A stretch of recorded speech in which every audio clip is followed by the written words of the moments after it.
my English is not very good. It was good enough last time for Okay. me to understand. So I think unless you're getting Okay. worse, okay. So my first question is, what now that I know that it is a dream? Yeah. Why I'm going to keep doing the things like for example, my work, all that things that many choices were made based on fear. Yes. Now that I still don't know who I am, but I know who I'm not. Yeah. Yes. Yes. So in my motivation was I didn't know that, but it was fear. So sometimes I don't know what to do, because I am doing things because in society you get dependent on others if you don't do it. Yeah. But in the same time, I don't know that the time that takes for be with me. Okay. Also, it can be that no job is closer to the self than another one. You understand? I just want to say this. Nothing that you do is more close to the self than another thing that you do. In its pure work, in terms of action, you see. Like, God is not more in India than in Belfast or someplace. You see? It's not like I prefer India, let's hang out there more, and if I need to go down there, I go down. No, it's what we call is there. What is perceived is that energetically, where the attention is more alive, either creates a mask that hides that God energy, or somehow pull the curtains that reveal more the God energy, isn't it? And I love the way that yesterday we were speaking and Nataraj was talking, and he said somehow he was talking that in some cases it's when you are impersonal enough, then the Supreme can act through you more easily. You see, like that. That's effectively what we say.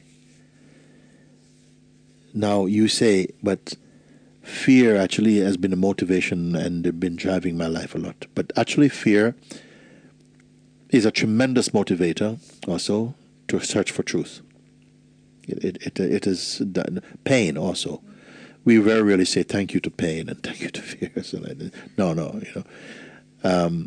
but they held you here. Now find also that which is in itself just is. It is not fear.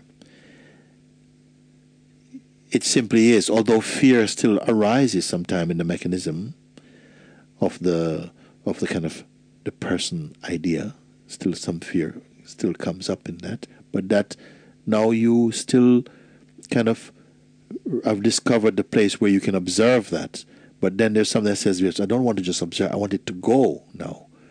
Because it seems to fear manifests in my life by making me feel shy or sort of like, kind of that.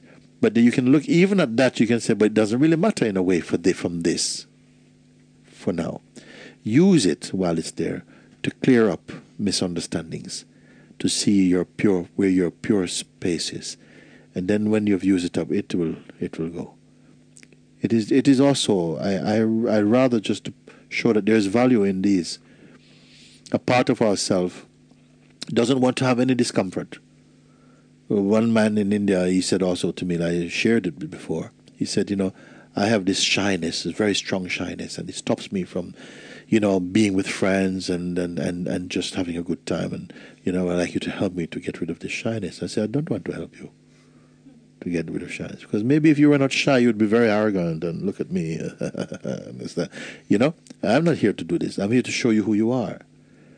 And when you know who you are, you probably begin to see, as you're finding out, that this shyness has protected you from getting into a lot of trouble, maybe. It has helped in some way. So many people I've spoken with whose troublesome life has helped them to find the truth. Because they have so much difficulty. See?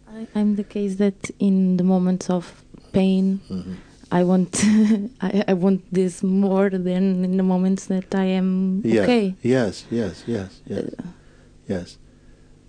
But then you find it. Not just want also. You're Yes, finding it. of course. Yeah, and then after finding, you find that you are it. Not that I found it, but after you start to find, the greatest find is I am that itself also. yeah. Not the belief. Something is slowly reacclimatizing to just being you. It's almost like we're so used to not being yourself.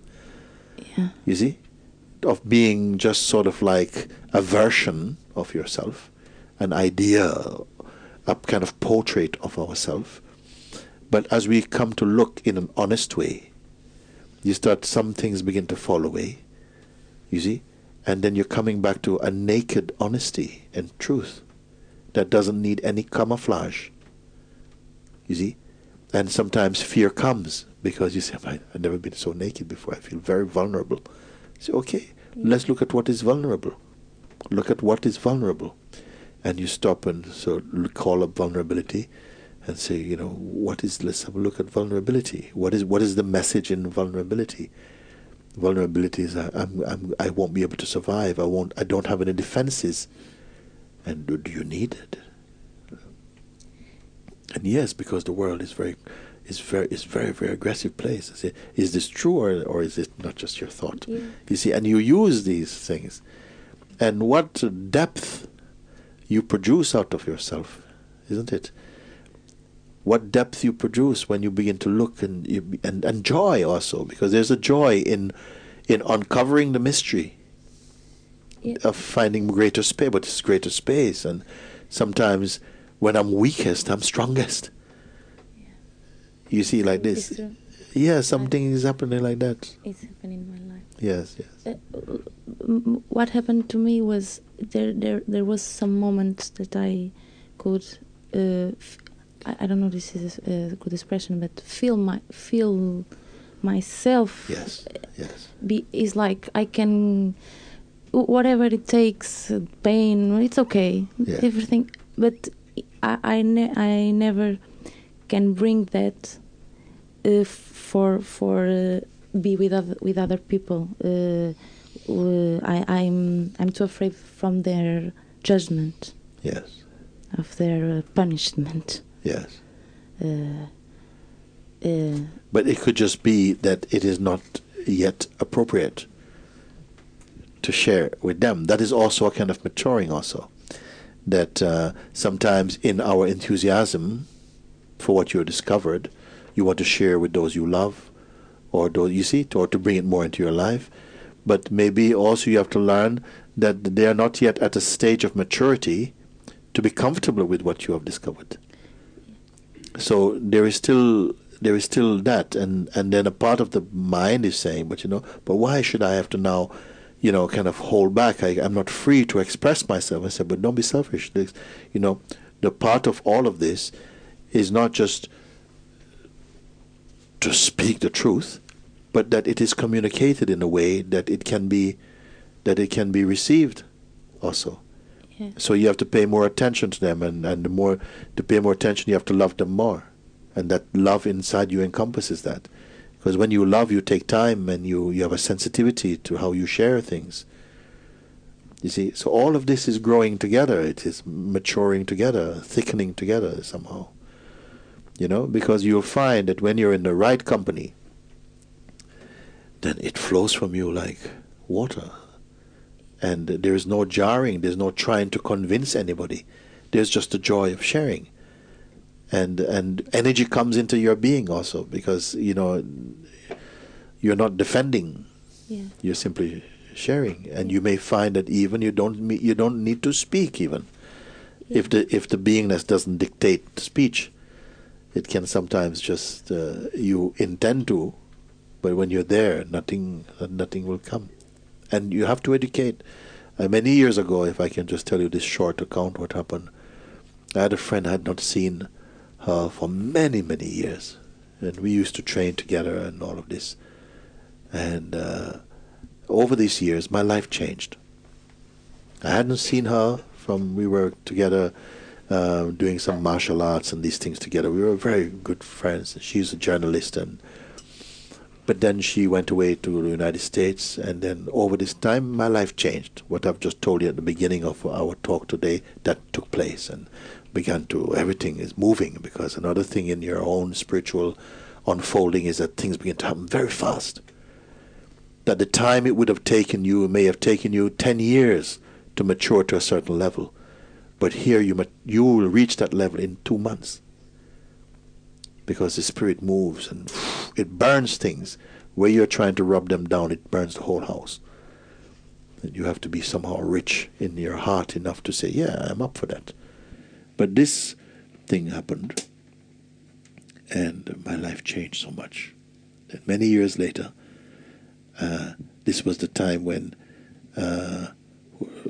Lady Diana, you remember her? She was getting married to Prince Charles. This is how far ago now I'm talking. And then she came from the United States as a journalist to cover the story for their local, station or whatever. And she called up and she says, "Can we meet? Because it's so many years. I'm dying to meet you after all these years."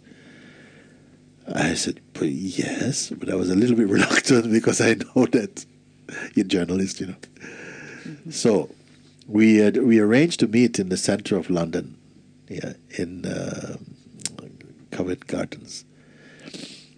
And my life is totally unpredictable. From those days, I don't know what is going to happen.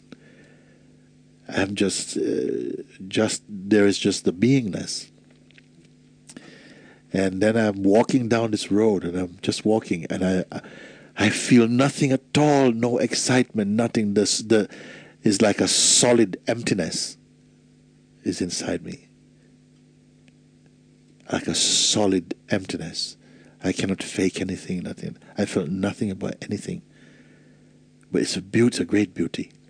And I'm walking towards the appointment, and I saw her coming like this. Like slow motion. And still I'm going, come on, meet her with at least some enthusiasm, at least fake it. To say, wow, but it wasn't coming. It was just this vroom. And I can see her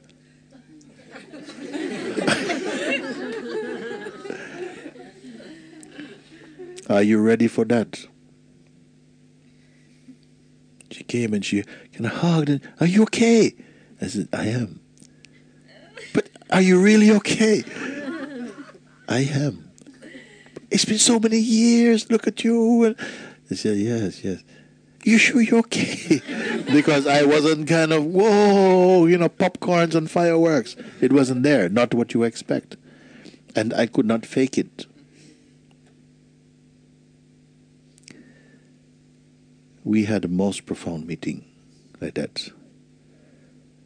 But somehow, I don't know what happened after this. Because after this one meeting, she may have been in London for maybe 1 week or something. I didn't see again. Only just this meeting. Maybe too much. But who is to say too much? Maybe there's something you cannot explain how it should go, how far your own life or someone's life should influence another, or what way it should do it. Your mind has its own versions. Sometimes you cannot help but to be true. Even though your conditioning says, but at least give them something, give them something. Fake something, because you know how to fake. Are you open to be so deeply transformed back into yourself, not into something other than yourself, you see? And not to decide to be something, or not decide to demonstrate your spirituality. Not that. Don't do that either, please. Just be nothing, if that's what you are.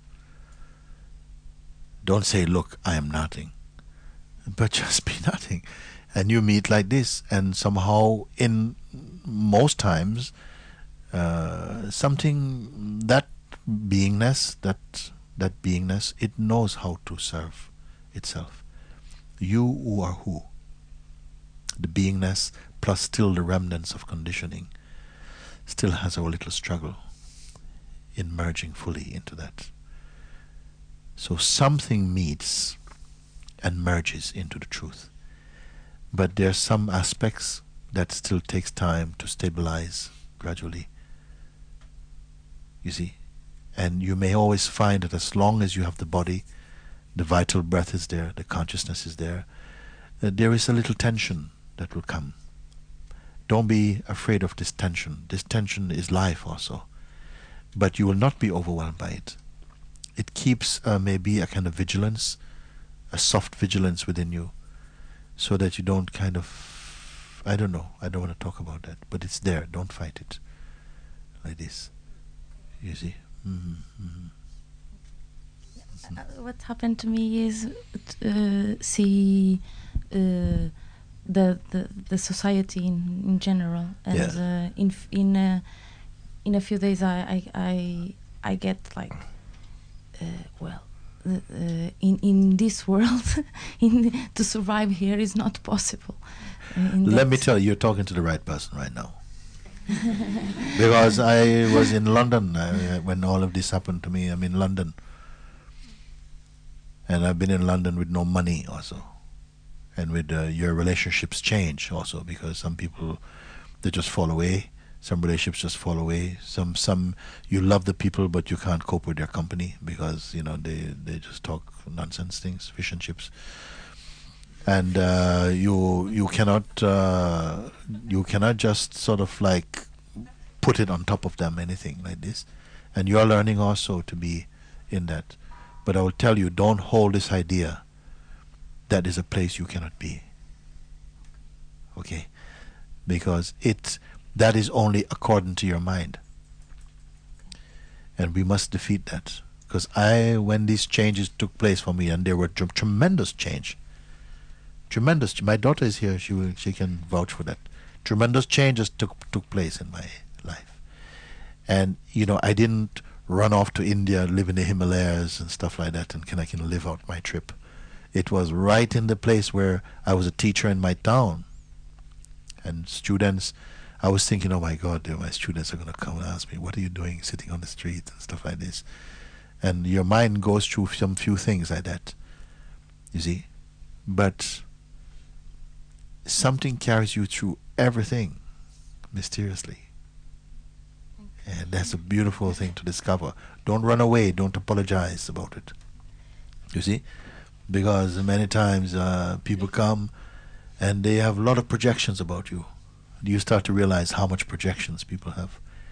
And you realize that nobody can know you. Yeah. You know, as you begin to know yourself. When you don't know yourself, you think people can know you.